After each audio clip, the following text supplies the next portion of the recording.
In today's video, I'm going to teach you QuickBooks Online Invoice Basics, how to edit customer messages in QBO.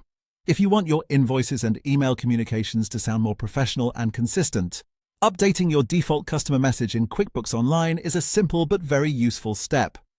This lets you control the standard wording that appears on invoices, as well as the email text customers receive when you send those invoices out. It's especially helpful if you want to add a polite payment reminder, a thank you note, or a short message that matches your brand voice. To get started, sign into QuickBooks Online and look to the top right corner of the screen. There, click the Settings option, which is shown as the gear icon.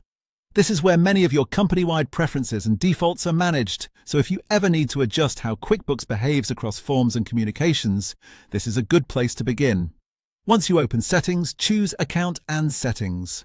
This will take you to a page where you can manage different areas of your QuickBooks setup. From there, click on Sales. The Sales section contains settings related to invoices, sales forms, and customer-facing details, so this is the right place for editing the messages that appear when invoices are created or emailed. Now, find the Messages section. In that area, click the Edit icon, which looks like a pencil. This opens the fields where you can update your standard invoice message and your default email text. Take a moment here to review what's already written. The invoice message is typically what appears directly on the invoice, while the email text is what customers will see in the message body when you send the invoice by email. Make the changes you want, keeping your wording clear, friendly, and professional.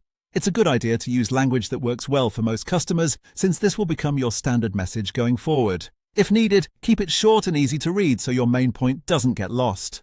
After you've finished updating the text, click Save. And that's it. Your new default customer message and email wording are now set. From this point on, QuickBooks Online will use those saved messages as your standard invoice communication, helping you save time and maintain a more polished customer experience.